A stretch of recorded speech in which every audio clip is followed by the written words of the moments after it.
Praise lord. Good morning. ప్రభువైన యేసుక్రీస్తు నామములో ఈ ఉదయకాలపు శుభవందనాలు మీ అందరికీ తెలియచెప్తున్నాను. అమ్మా, బాగున్నారు? అందరూ ఎలా ఉన్నారు? దేవునికి స్తోత్రం. చక్కగా మీ పలకరింపులో కూడా నేను ఎంతో ఆనందంగా ఉన్నాను. మీ పలకరింపు నాకు కావాలి. నా పలకరింపు కూడా మీరు ఇంత ఉదయకాలమున చక్కగా పలుకుతున్నందుకు నా హృదయపూర్వకమైన ఆశీర్వాదాలు మీ మీదకి విడుదల ఉన్నదాక. ఆమేన్. హల్లెలూయా. ఈరోజు దేవుని వాక్యం ప్రార్థన చేసుకున్నావా? వాక్యం చదివావా? ఫస్ట్ దేవునితో మాట్లాడినాకే ఎవరినైనా చూడాలి మనం కదా. మీరు ఆల్రెడీ నేర్చుకుని ఉంటారు, దేవుణ్ణి చూసుంటారు, దేవునితో మాట్లాడి ఉంటారు. అందుకని నిజంగా ఈ వాగ్దానం వినటానికి వేగిరపడుతున్నారు కదా. తప్పకుండా దేవుడు ఏ రోజుకి మనకి సమృద్ధి ఆహారం కావాలో ఆ రోజుకి మనకి దేవుడు ఆహారాన్ని చక్కగా సిద్ధపరిచే ఉంచుతాడు. మనం ఏదనుకుంటామో, ఏది అడుగుతామో తప్పకుండా దేవుడు. ఒక ఆయన నైజీరియా అంటే మన దగ్గరికి అంతకుముందు ఒకసారి వచ్చారు. చాలా ఆయన బ్లాక్ ఆయన ఆయనకి సన్నిబాబు ఏంటంటే ట్రాన్స్లేట్ చేస్తుంటే ఏమనేవాడంటే, అబ్బా సన్ని పాస్టర్ మీద ఉన్న అభిషేకాన్ని నేను తట్టుకోలేకపోతున్నా అనేవాడు. అయితే అందరిని పేర్లు పెట్టి పిలిచాడు. అంతా కూడా చాలా అద్భుతంగా జరిగింది. ఆయన ఏం చెప్పాడో అది కూడా జరిగింది కదా. ఎంత మంచి దైవ సేవకుడు, ఎంత మంచి ఆశీర్వాదం ఉంది. అంతా అయిపోయినాక మా ఇంట్లోకి వచ్చారు. వచ్చి నాతో, అమ్మ నాకు ప్రార్థన చేయి అన్నారు. నిజమే, ఇంత పెద్ద సేవకుడు, ఇంత మంచి ఇదున్న ఆయన నన్ను ప్రార్థన చేయమంటున్నాడు అని నేను, అమ్మ నా కోసం చెయ్యని నా కాళ్ళ కాడ మోకరించాడు. అని ఇంత హైటు, ఎంత పర్సనాలిటీ. మా సంఘం అంతా చూశారు. నేను ప్రార్థన చేశాను. దేవుడు ఆయనతో మాట్లాడుతున్నాడు. నిజమే, దేవుడు వారిలో నుంచి మనతో మాట్లాడటమే కాదు, ఇతరుల్లో నుంచి కూడా వారి గురించి దేవుడు మాట్లాడతారు. నాలో నుంచి మాట్లాడుతుంటే సన్నీని టేప్ చేయి అంటున్నారు అని సెల్ ఫోన్ ఇచ్చారు. అదంతా సన్నీ ట్రాన్స్లేట్ చేశాడు తెలుగులో.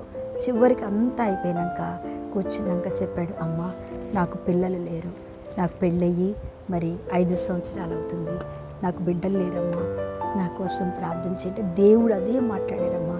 నాకు గర్భఫలం ఇస్తానని, నాకు బిడ్డని ఇస్తానని, సేవకుడు ఇస్తానని మాట్లాడారు. మీకు తెలియదు కదా అని అంటే తెలుగులో ఆ భాషలో చెప్తుంటే ఇంగ్లీష్లో నీకు తప్పకుండా కొడుకునిస్తాడు కుమారుడా, తప్పకుండా నువ్వు బిడ్డనెత్తుకుని వస్తావు. చూడండి ఎంత గొప్ప సేవకుడైతే ఏమవుతుంది. ఎన్ని ప్రవచనాలు చెప్పినా, ఎన్ని పిలుపులు పిలిచినా, ఎంత అభిషేకంతో ఉన్నా ఏదో ఒక ముళ్ళు, ఏదో ఒక గాయం ఆయనలో. చూసారా, ఆయన అంతా అనుకున్నమే కానీ ఆయన హృదయంలో ఉన్న గాయము మనకి తెలియదు. అందుకనే మనం ఎప్పుడు నేను ప్రార్థన చేశాను. నిన్న ఆదివారం రోజున నేను విన్న వార్త ఏంటంటే, ఆయన భార్య గర్భంతో ఉంది. ఆమెను చెప్పండి, హల్లెలూయా. ప్రెగ్నెన్సీతో ఉందంట, గర్భంతో ఉందంట. అమ్మ నా భార్య గర్భంతో ఉంది, దేవుడు నాకు బిడ్డనిచ్చాడు, నా కార్యం నెరవేర్చాడు, నీ మందిరంలోకి రావటం నేను ఆశీర్వదించబడ్డాను అని చెప్తుంటే నిజంగా నా కళ్ళమ్మట నీళ్ళు అట్లా వచ్చేసింది. దేవా ఎంత గొప్ప దేవుడు. నిజమే దేవుని బిడ్డలరా, మన జీవితంలో కూడా ఎన్నో గొప్ప కార్యాలు ప్రభువైన యేసు చేస్తాడు, చేయబోతున్నాడు. మనం అనుకుంటాం వాళ్ళకేంటి అన్నీ ఉన్నాయి, వాళ్ళకి ఇల్లులు ఉన్నాయి, వాళ్ళకి చర్చ్ ఉంది, వాళ్ళకి జనాలు ఉన్నారు, వాళ్ళు మంచి పేరుంది, అన్నీ ఉన్నాయి, వాళ్ళకేం డబ్బులు తక్కువ. నిజంగా ఈ రోజుల్లో వచ్చే ప్రతి మాట ఇదే. కానీ వారిలో ఉన్న గాయాలు, వారిలో ఉన్న ఆర్థికం, వారిలో ఉన్న ఇబ్బందులు దేవునికి తప్ప అవి మనుషులకు ఎప్పటికీ కనపడవు. మనిషి పైకి మంచిగా ఉంటే సరిపోతుందమ్మా, అందరం మంచిగా ఉన్నాం, కానీ మన గుండె లోతుల్లో ఉన్న గాయాలు ఎవరికి తెలుసు చెప్పండి? ఎవరికి తెలుసమ్మా? ఎవరు తీరుస్తారు ఆ గాయం? మన ప్రభు అయిన యేసయ్యకు మాత్రమే ఆ గాయాన్ని తెలుసు. ఇల్లుంటే డబ్బులు వచ్చేస్తాయా? కార్లుంటే డబ్బులు వచ్చేస్తాయా? కార్ల వల్ల మనకే ఖర్చు, దానివల్ల మనకేం లాభం లేదు. ఇల్లులు, మెయింటెనెన్స్లు ఇవన్నిటి వలన మనకే ఖర్చు. మనం చర్చి చూసుకోవాలి, వాటి యొక్క మెయింటెనెన్స్ చూసుకోవాలి, సేవకులను చూసుకోవాలి, వారి యొక్క మెయింటెనెన్స్ చూసుకోవాలి. కానీ ప్రజలకు మాత్రం ఆమెకేంటి, ఆయనకేంటి, బాగా ఉన్నది, బాగా బలిశారు, బాగా తిని బలిచారు, వాళ్ళ లగ్జరీలు చూడు అనుకుంటారు. అలా అనుకుంటున్నా మీ అందరికీ ఒక మాట చెప్పాలని ఆశపడుతున్నా. అమ్మ, గుండె లోతుల్లో ఉన్న గాయాలు ప్రభువైన యేసుకి మాకు మాత్రమే తెలుసు. మీరు ఎన్ని అనుకున్నా ఏం కాదు. ఎందుకంటే అవి ఫలించలేని మాటలు. ఆ మాటలు నేను ఎప్పుడు పట్టించుకోను.